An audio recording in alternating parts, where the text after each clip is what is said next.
Hey everyone, welcome to RYGR Sports. I'm Yash, And I'm Logan.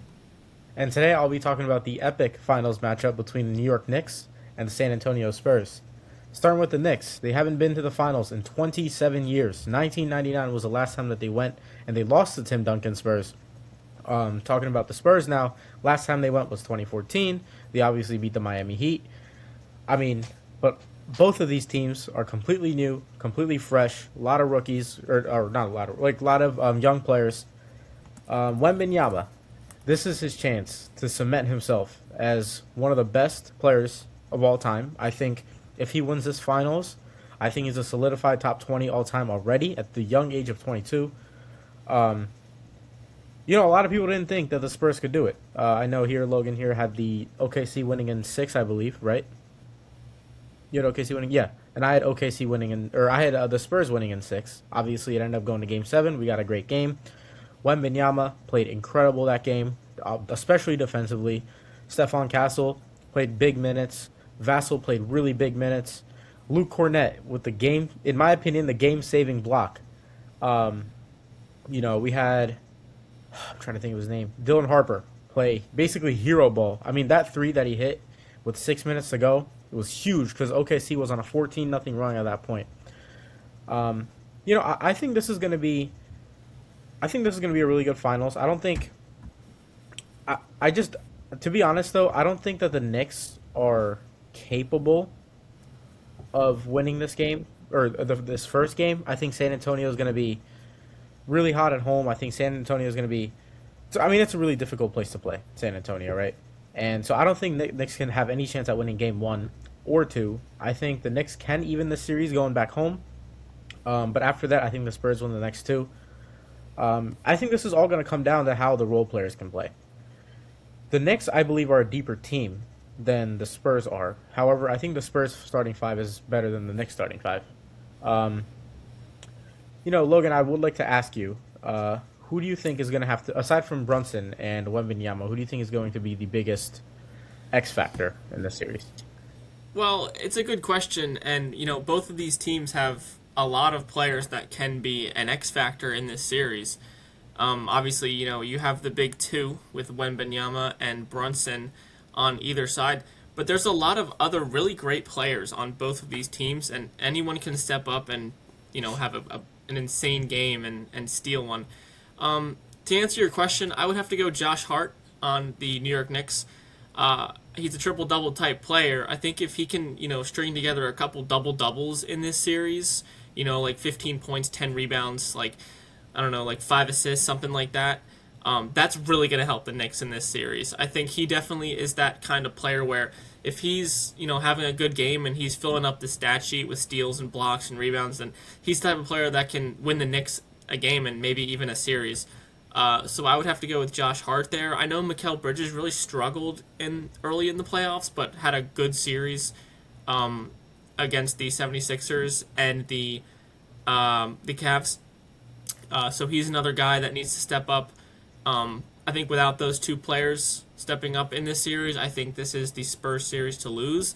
But I think this Knicks team is just too good of a team to, like give up easy, like give up some easy games here against the Spurs. I think every game in this series will be within 10, 15 points. I don't think there's going to be in this game in this series where, we're seeing starters out in the fourth quarter.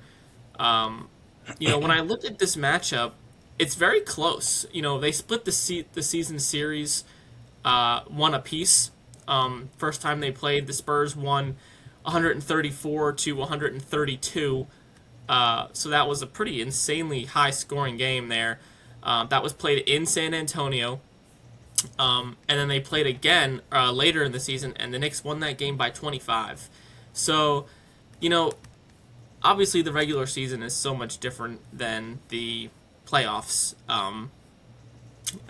Both of these teams are, extremely different now in the playoffs than they were in the regular season. When you talk about the Knicks so far in this postseason, they're on a 10-game, I believe it's like 9 or 10 games in a row they've won here in this playoffs. This team is absolutely locked in, playing their best basketball when it matters most. And Jalen Brunson and Karl Anthony Towns have really stepped up for this Knicks team. Winning against the Cavs in 4 and then beating the Sixers in 4 is very, very impressive to me. Obviously, we know the Cavaliers are much better than the 76ers. But sweeping both of those teams, not even dropping a single game, and a lot of these games were blowouts too. I mean, you look at these scores; they beat the Cavs by 37. Another win against the Cavs by double digits. Another win against 16 against the Cavs. And when you look at the Sixers, every game in that series was won by 14 plus, except one. So this Knicks team has been playing insanely well right now. But so are the Spurs, and you could look at the Spurs team on paper and say this is a better roster than what the Knicks have, and especially after going into OKC and winning that Game 7, that was extremely impressive to me. So when I look at this matchup, I see a very close series. I don't think this series is 5 games. I think it definitely could be 7. My official pick for this series is going to be Knicks in 7. I just love what they're doing right now, and if you play, the Knicks are coming off 2 4-game series. This team is rested up. They are ready to go. The Spurs they're coming off of a grueling 7-game series against this OKC team. And, we could see that affect this team a little bit, to start this series. I think MSG is a better home court advantage than the Spurs. So I do think the Knicks hold at home. Maybe they drop 1 at home. Maybe 2.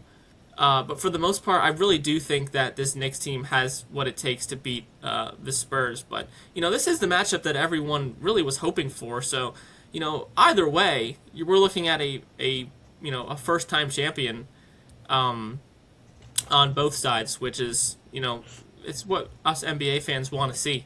So, overall, my thoughts on this series is very close. It's not like last year where we kind of knew, I know they pushed it to 7 games, but we kind of knew the Thunder were going to win that series.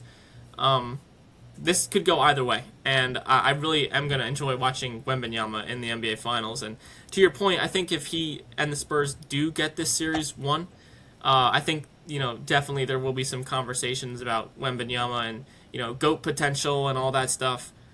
He's a player we've never seen before, so you definitely have to, consider him one of the greats. I know he's so young and doesn't have the accolades that many other players have, but to be at his age doing what he's doing right now is something we've really never seen before.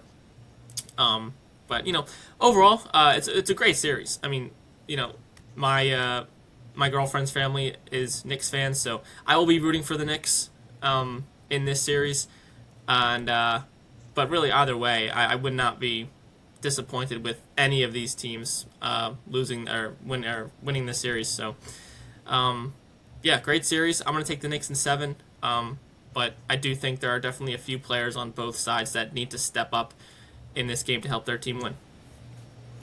Yeah, my official pick, I have the Spurs winning in 6 games. I don't see the Knicks winning games in San Antonio. I understand that MSG is definitely a more difficult place to play in than San Antonio is for the opposing team. But we just watched the Thunder go into OKC and win a game in OKC in Game 1, and then win it again in Game 7. OKC is definitely not an easy place to win games in. I think I just don't trust the Knicks roster aside from I'd say Brunson and Cat. I don't really trust them to make those clutch plays in the fourth quarter. I know they've kind of done it a decent amount throughout the earlier stages of the playoffs, but they haven't really had to play, that kind of basketball. They've just been winning by so many points. I think the Spurs are the type of team to kind of keep it close, and then I want to kind of see how the Knicks are able to kind of perform under pressure, because I don't think that the Spurs are a type of team to lose like the Cavs did. Right? Obviously, the Spurs' defense is a lot better than Cleveland. The Spurs' offense is a lot better than Cleveland. I can't say the same about the Knicks. I feel like the Knicks are actually overall a worse team than OKC is. And, the Spurs just went in and beat OKC in 7. So, I'm not necessarily... I wouldn't be opposed to the Knicks winning the series at all. It would be kind of nice seeing, I guess, a local team win it. But... I am rooting for the Spurs. I'm not the biggest Knicks guy, but like I said, I do have the Spurs in 6. I mean, I don't even have to ask you about who the Finals MVP is going to be. Obviously, you have the Knicks winning, so you probably got Brunson, and I got Wembanyama. But other than that, there's really not much else. I feel like we kind of have to see how Game One goes to kind of get a better grasp on how they're going to perform. Yeah, I definitely feel like game one is huge. Considering the first two games are in San Antonio, if they can hold at home and go up 2-0, I think it'll be a very hard path for the Knicks to come back and win. I do think it goes 1-1, and then it goes from there. So, uh, you know, I would really love to see a 7 game series. Obviously, we know if a NBA final series goes 7 games, that's the most epic thing we could possibly see. So, my overall thoughts on this series is, two great teams. Obviously, if you make it to the finals, you're going to be very good. And I do think Jalen Brunson and Karl Anthony Towns really step up in this series, and ultimately win this series in 7 games. And I think Wemby has a great finals. I don't think he's going to disappoint us and you know play bad in any games or shoot like I don't know 4 for 15 or something like that. I think he does step up in each of these games, but when I look at this Knicks roster, I don't really think they have many holes. When you look at the Spurs, I know De'Aaron Fox was hurt in that OKC series, so we don't really know if he's at 100%. But I do think the Spurs, they have some good guard play. Castle's good. Vassell's a good shooter. But I think the Knicks overall, I think their roster is built a little bit better than San Antonio. I know, Victor Wembanyama is, he's a one of one. You can't really replace him. But I think they have the advantage at guard. I think they have the advantage at forward, and then obviously the Spurs have Wemby, so that's an advantage there for them. But yeah, each of these games is going to be very, very tight. I don't think any of these teams get blown out by more than 20 in any game in this series. Two very complete rosters, two great coaching staffs, and we're definitely going to be in store for a really good series, I think. And no matter who wins the trophy at the end of the day, I'm going to enjoy seeing them do it because, Brunson, Cat, it'd be nice to see them win a championship. And then, obviously, the storyline behind Wemby is, go out and if you win this series right here, you're going to be in, all-time great conversations already at his young age. So, to wrap this up, I'm going to take the Knicks in 7. I think this roster is definitely built to win a championship. You don't give up 5 first-round picks for Mikal Bridges for nothing. So, this is your time to win. I think it's there for them. And on the other side, talk about a team with a quick turnaround, just similar to the Pistons. I mean, this Spurs team is insanely. I believe they're one of the youngest teams in the NBA, if I'm not wrong. And to see them make the NBA Finals after such a turnaround is really impressive to see. So, I'm gonna take the Knicks in 7. And if there's nothing else you want to bring up, that's gonna do it for me. I actually do want to talk about one thing before we close out. It is the ticket prices for these games. I'm kind of looking at the little chart here. So the average price to get into the stadium. So this is for like nosebleeds, like way up. So for game 1, which is obviously in San Antonio, it's $761. Game 2 is $1,100, which is also in San Antonio. Now games 3 and 4, the price skyrockets to $4,200 for each game, and then game 5 going back to San Antonio is $1,500. Game 6 is $5,500 not in San Antonio, in New York. And then Game 7, ironically, is actually cheaper at $4,000 to get in. Just to get in, which is absolutely absurd. Yeah, I mean, you talk about MSG. It's one of the most iconic arenas in the entire world. If you're going to an NBA Finals game at MSG, you've got money. So, yeah, I'm definitely not surprised by those prices. So yeah, to go to an NBA Finals game at MSG is a once-in-a-lifetime thing. I saw somebody bought 2 tickets at $590,000 a pop.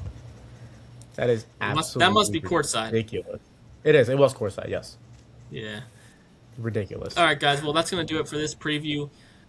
Definitely leave a comment and let us know what your thoughts are on this series and who you have winning and also the Finals MVP. We're about to drop a Myles Garrett video, so stay tuned for that. And hoping for a good finals. We'll definitely recap it once it's over. But yeah, we'll see you guys in our next video. See ya. All right, see ya.